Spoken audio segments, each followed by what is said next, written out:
Bismillahirrahmanirrahim. Assalamualaikum warahmatullahi wabarakatuh. Kembali lagi bersama saya Andi Nine Kanggraini MSPD CGP Angkatan 2 Kabupaten Jeneponto. Kali ini kita memasuki aktivitas 21A9, koneksi antar materi pembelajaran berdiferensiasi. Sebelum kita memasuki penjelasan lebih lanjut, mari kita simak beberapa pertanyaan renungan berikut. Ingatlah satu persatu murid di kelas Anda. Bagaimanakah karakteristik setiap anak di kelas Anda? Tahukah Anda apa kekuatan mereka? Bagaimana gaya belajar mereka? Apa minat mereka? Siapakah yang memiliki keterampilan menghitung paling baik di kelas Anda? Atau siapakah yang sebaliknya? Siapakah yang paling menyukai kegiatan kelompok? Dan siapakah yang justru selalu menghindar saat bekerja kelompok? Nah, pertanyaan renungan ini akan mengantarkan kita pada materi pembelajaran berdiferensiasi. Apa itu pembelajaran berdiferensiasi? Menurut Tomlinson tahun 2000, pembelajaran berdiferensiasi adalah usaha untuk menyesuaikan proses pembelajaran di kelas untuk memenuhi kebutuhan belajar individu setiap murid.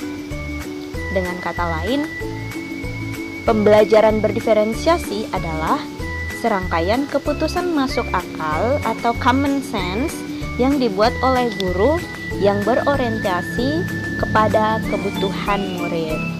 Jadi, hal yang perlu kita garis bawahi terkait pembelajaran berdiferensiasi adalah pemenuhan kebutuhan belajar murid.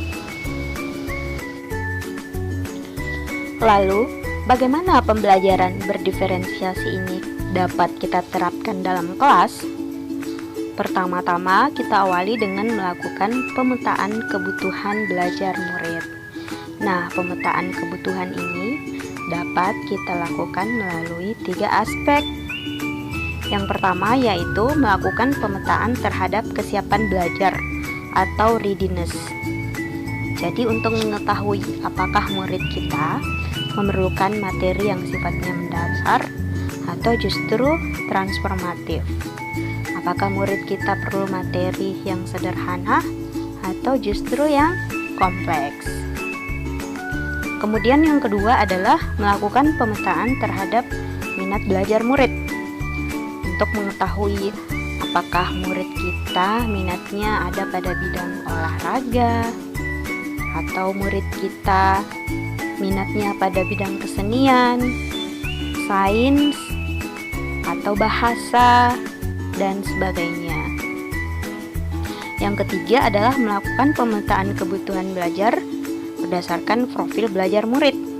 Nah, untuk profil belajar ini banyak hal yang bisa kita identifikasi, mulai dari kondisi keluarga mereka, lingkungan mereka, dan yang paling penting adalah kita bisa memahami gaya belajar murid kita.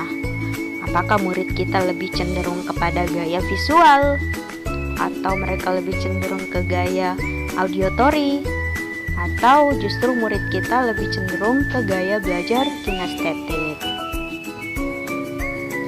Nah, setelah kita melakukan pemetaan kebutuhan murid, selanjutnya kita dapat menerapkan atau melakukan 3 strategi diferensiasi dalam kelas.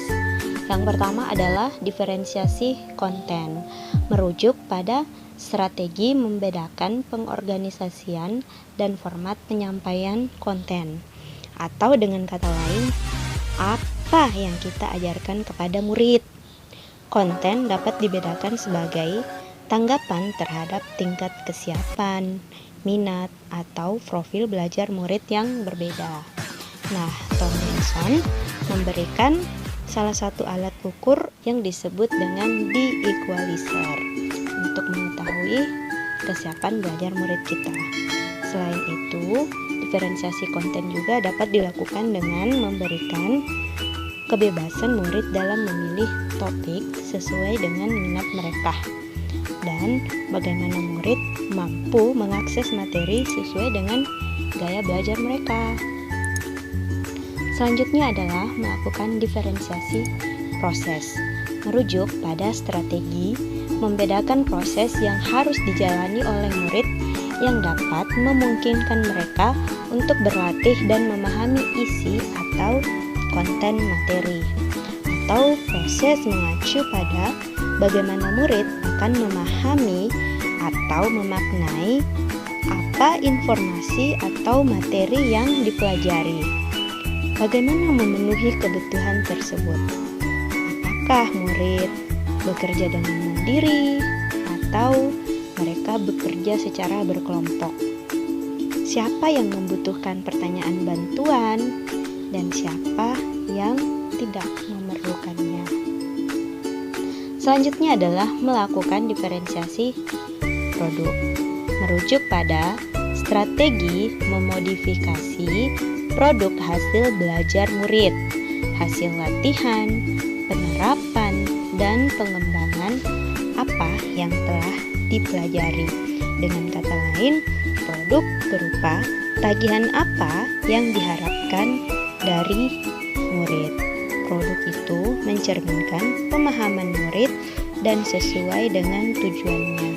Misalnya, kita bisa memberikan pilihan kepada murid, mungkin dengan membuat cerita bergambar, atau membuat tulisan artikel, atau membuat rekaman wawancara, atau dengan membuat video. Lalu, bagaimana pembelajaran berdiferensiasi dapat meningkatkan pencapaian belajar murid? Nah, setelah kita awali dengan melakukan pemetaan kebutuhan murid, kemudian kita melakukan 3 strategi diferensiasi. Pembelajaran berdiferensiasi ini juga sangat didukung oleh suatu lingkungan belajar yang disebut dengan learning community atau komunitas belajar, di mana komunitas ini merupakan komunitas yang semua anggotanya adalah pembelajar. Nah, adapun karakteristik atau ciri-ciri dari lingkungan belajar yang berdiferensiasi ialah sebagai berikut. Yang pertama, setiap anak dalam kelas akan menyambut dan merasa disambut dengan baik. Yang kedua, setiap orang di dalam kelas tersebut saling menghargai. Yang ketiga, murid akan merasa aman, baik secara fisik maupun psikis. Yang keempat, ada harapan bagi pertumbuhan murid. Yang kelima adalah guru mengajar untuk mencapai kesuksesan. Ada keadilan dalam bentuk yang nyata. Dan yang terakhir, guru dan murid berkolaborasi untuk pertumbuhan dan kesuksesan bersama. Ketujuh karakteristik lingkungan belajar ini tentunya akan sangat mendukung dan mendorong terciptanya pembelajaran berdiferensiasi dalam rangka meningkatkan pencapaian belajar murid kita di kelas. Apa kaitan materi atau koneksi antara pembelajaran berdiferensiasi dengan materi-materi lainnya? Seperti dipaparkan sebelumnya bahwa pembelajaran berdiferensiasi merupakan usaha pemenuhan kebutuhan belajar murid. Hal ini sangat berkaitan dengan filosofis pemikiran Ki Hajar Dewantara yang mengatakan bahwa tujuan pendidikan ialah untuk menuntun segala kodrat alam dan kodrat zaman murid. Sehingga pada pembelajaran berdiferensiasi ini, guru akan menuntun murid sesuai dengan kodratnya, baik itu kodrat alam maupun kodrat zaman. Jadi disesuaikan dengan karakteristik dan bakat yang dimiliki oleh murid.